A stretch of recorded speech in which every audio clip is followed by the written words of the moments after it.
ओम साई राम। सभी भक्तजनों को शुभकामनाएं। आगे बढ़ने से पहले चैनल को पहले सब्सक्राइब कर लीजिए। वाद विवाद शब्द से हमको स्मरण हो आया कि मैंने पाठकों को वचन दिया है कि हेमाड़ पंत उपाधि किस प्रकार प्राप्त हुई, इसका वर्णन करूंगा। अब मैं उसका वर्णन करता हूँ।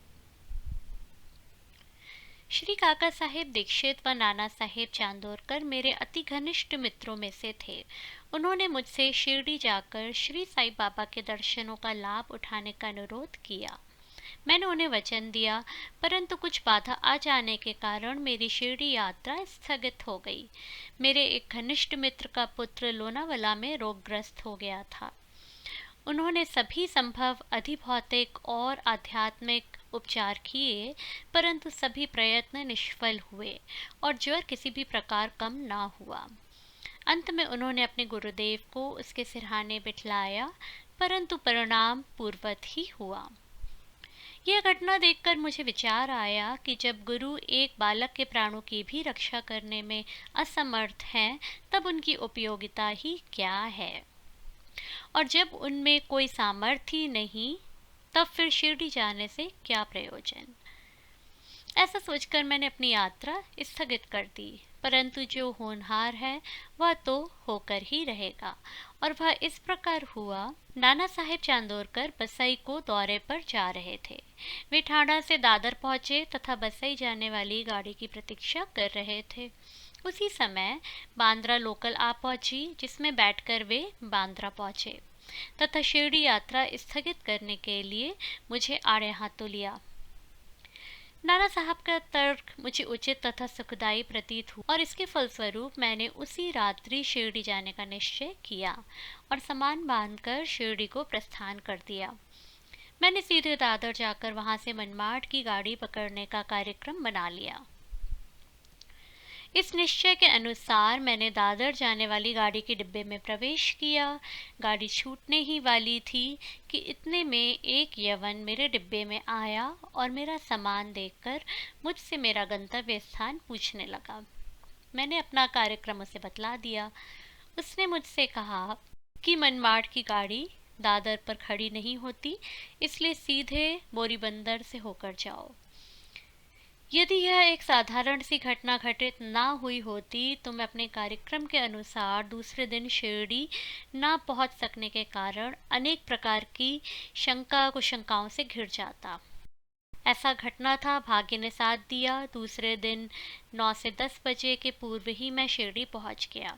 यह सन 1910 की बात है, जब प्रवासी भक्तों के ठहरने के लिए साठेवाड़ी की एकमात्र स्थान हुआ करता था।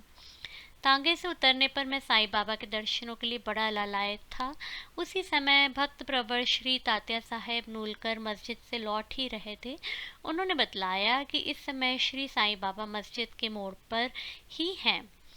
अभी केवल उनका प्रारंभिक दर्शन ही कर लो और फिर स्नान आदि से निवृत्त होने के पश्चात सुविधा से भेंट करने जाना।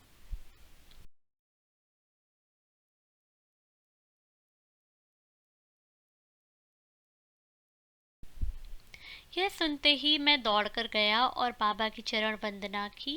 मेरी प्रसन्नता का पारावार ही ना रहा। मुझे क्या नहीं मिल गया था। मेरा शरीर उल्लसित सा हो रहा था। क्षुधा और तृष्णा की सुधि भी जाती रही।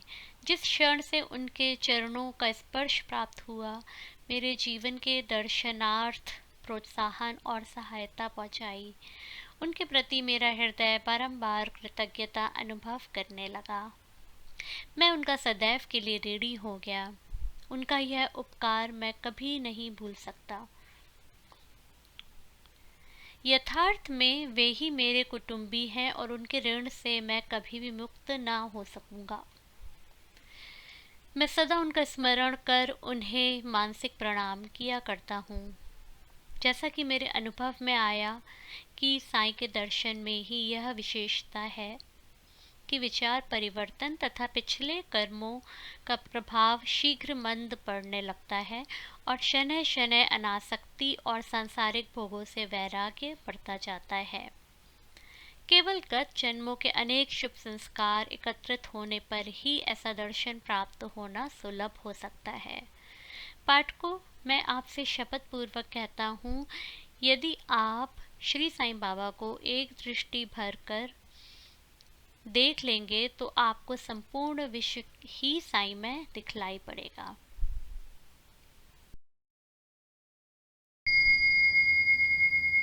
ओम साई राम।